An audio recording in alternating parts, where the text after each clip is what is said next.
I've never written this out before. I'm 28 now, and I still don't fully understand what happened, or if it ever really stopped. It started when I was 6 years old. Both of my parents worked full-time, so I spent most of my days at my grandparents' house. One evening, we were all watching TV together when my grandfather, who had a very strange sense of humor, joked that my parents had moved away and weren't coming back to pick me up. Like any normal 6-year-old, I believed him. I walked into the hallway and started crying. That's when I first saw him. If you can even call him a him. I suddenly lost all sensation in my limbs. I couldn't move. I couldn't scream. I couldn't even turn my head. From the guest room at the end of the hall, something emerged. It was tall, impossibly tall, nearly touching the ceiling. It had no real features, just a dark shape, beady eyes, and a stretched, unnatural smile. It walked toward me. I don't remember anything after that. The next thing I knew, my grandmother was carrying me to bed, telling me I had fallen asleep in the hallway. But it didn't stop there. For years after that, it kept happening. I would step out of the bathroom or walk into the hall, and suddenly the same thing. Total numbness, paralysis. The air would feel heavy, and he would be there. Sometimes just standing and staring. Sometimes sitting across from me, silently watching. He never spoke.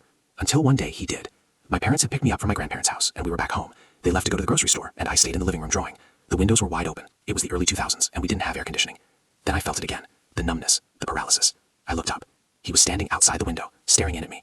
And that's when he spoke for the first time. "Let me in. I can't come in unless you let me in." I couldn't move. I just stared back at him in complete terror. Eventually, the feeling lifted. I bolted into the hallway, screaming and crying, completely hysterical, and stayed that way until my parents got home. It wasn't the first time I told them about him, but like every other time, they said I needed to stop watching horror movies and that it was just my imagination. It continued for years, until my mother couldn't take it anymore. She took me to a woman who lived 2 towns over. Looking back now, I'm almost certain she was some kind of witch. She told my mom that my third eye was open and that she would close it. I don't remember much about what happened there, just flashes. I remember being carried. I remember being spun around over something burning, sticks maybe, fire that felt too close for a child. After that, he stopped coming. For years I didn't see him. Until 2 years ago. I was 26, sleeping next to my grandmother in her bed. My grandfather had passed away a few years prior. She was snoring loudly, so half asleep and annoyed, I grabbed my pillow and blanket and moved to the guest room. Yes, that guest room. I didn't think about it. I fell asleep. Then I jolted awake because something hit me in the head so hard that I fell off the bed. The first words out of my mouth were, "Hell no." I grabbed my blanket and pillow and ran back to my grandmother's room. I was shaken, but eventually fell asleep again. I would have convinced myself it was just a dream, except I woke up with a tennis ball-sized bump on my head. I stopped thinking about it. I buried it. Then last year, I was talking to my brother about how creepy our grandparents' house felt when we were kids, and he casually mentioned the very tall figure that used to come out of the guest room. I nearly choked. I started asking him questions immediately. The description was identical. Tall, ceiling height, dark, beady eyes, smiling. The same room, the same presence.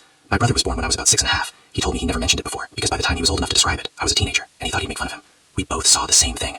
Now I don't know what to think. I already feel this post is long enough, but we did go and ask my aunt, so let me know if you want to know about that. Also, if you know what this thing might be, or if you had similar experience. Edit. So here's what happened when we asked my aunt. She's more in touch with her spirituality, so I know she won't brush this away. She in fact confirmed that a lot of weird things happen when she used to live there. They'd wake up and find eggs cracked on the walls, and light bulbs would always explode, and she always felt a weird presence, but she in fact never saw the entity I've described. She said that at one point when the electrical problems got too much and almost caused a fire when they weren't home, my grandpa got a shake, a Muslim equivalent of a priest, and he blessed the house. The problem stopped for a while, but they came back. In fact, until recently, an electrical short circuit happened, and the power went off for days. Even the electricians they brought couldn't fix it right away. To answer some of your questions, no, I didn't ask my grandmother. She lives alone there now, and I would never want to creep her out. No, this isn't AI. It's a completely true story. I wish it wasn't. No, I don't think it's sleep paralysis. I was awake during all of it. No, nobody died in the house as far as I know. My grandpa built the house in the 70s, so no other families lived in the house other than my own. The guest room was a part of the kitchen before they renovated the house when all their kids moved out, and they didn't need a big kitchen anymore.